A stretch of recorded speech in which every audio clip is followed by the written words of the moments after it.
for 3 years, I have not mentioned this because dispensationalism, the Lord has mightily used our ministry to rescue many people from wrong doctrine. Now, there's a certain scattered group who are wrong dispensationalists, but I didn't worry too much about them because they're a very small group. However, a lot of people have been converted to the truth of dispensationalism. And it's because of that now what they're doing is they're typing down my name or other Bible believers with dispensation. And then by doing that, what they're going to find is they're going to find these wrong dispensationalists who are teaching heresy. Now, what you've got to understand is this. The Bible says in 2 Timothy 2:15, rightly dividing the word of truth. That means that there is a way to wrongly divide. God put rightly divide for a reason. So just because you watch some guy online dividing the Bible, being a dispensationalist, that doesn't mean that he's always right. He could be wrong. Now think about this.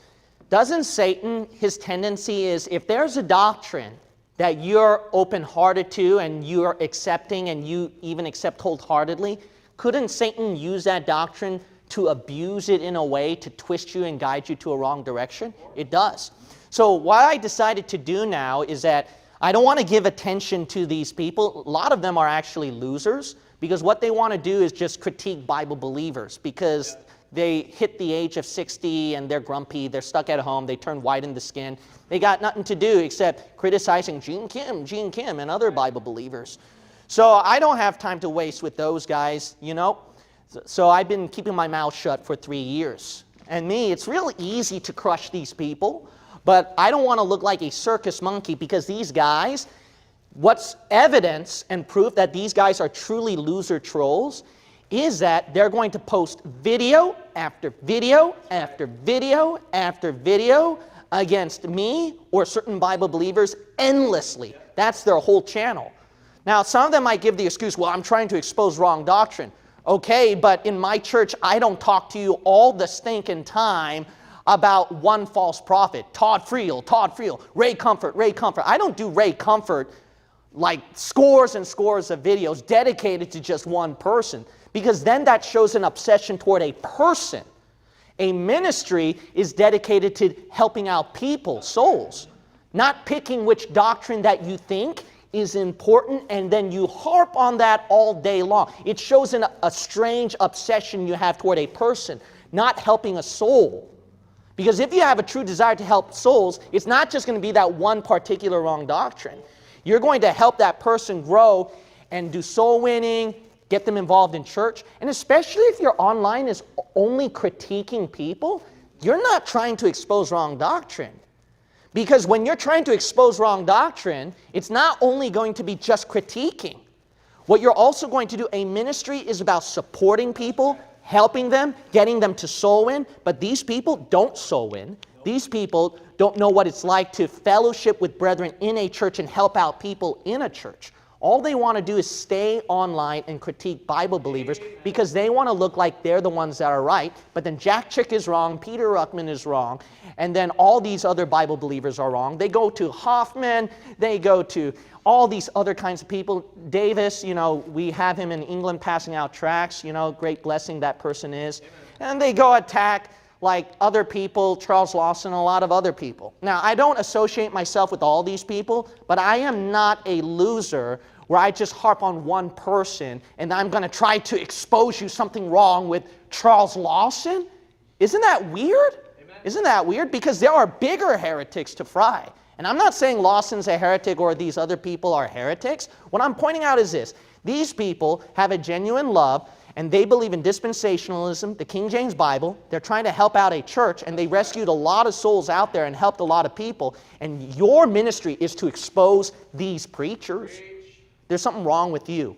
Okay, so because of that, now I'm going to have to stomp on you. So I have no respect for you guys. Now, there's a doctrine which we believe in dispensationalism called dispensational salvations. Now, what is that? Now, a lot of people who converted to dispensationalism online, what's understandable is that they say that because of our videos on dispensations, particularly on the issue of salvation, that helped them. Now, I don't know how many of you, but how many of you also, what has been most helpful for you in dispensationalism was concerning the salvation issue, right? So then this has been a lot of people online, and for some of you as well, concerning this. Now, there's this group that wants to attack this.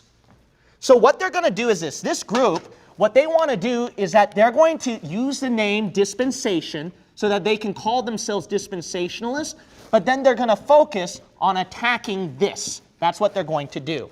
Now, let me try to briefly explain. How many minutes do I have? All right. Okay, thank you so much. All right then, so let me go through this, and it looks like it's not going to be a short video, but I'll do as best as I can. Okay, the first thing is this. The first thing is that what these guys are going to try to do, which I covered to you in our previous teaching, is concerning the history, concerning progressive revelation. Okay, what is progressive revelation? So basically what we believe is that dispensationalism is that it's not like that we get all the doctrines at once and it carried on for the past 2,000 years. That's not how it works. Because you had a lot of corruption from the Catholic Church in Dark Ages, and they didn't even have the Bible or the freedom to study the Bible for themselves, right? So because of that, that's why when they started to study the Bible, their knowledge grew, right? That's what we believe in. Now, these people, they're going to claim that certain dispensationalists, like Larkin, Schofield, and others, that they did not teach dispensational salvations.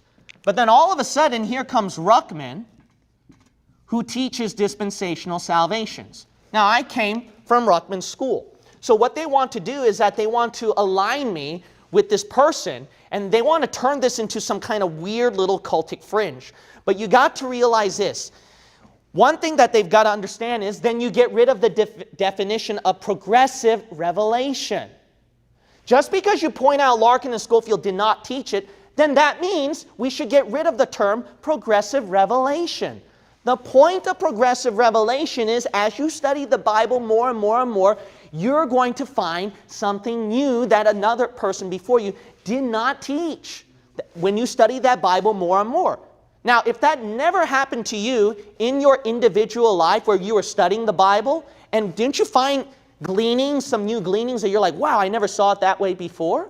That's natural. Yeah. That's natural. So Dr. Ruckman, he discovered this.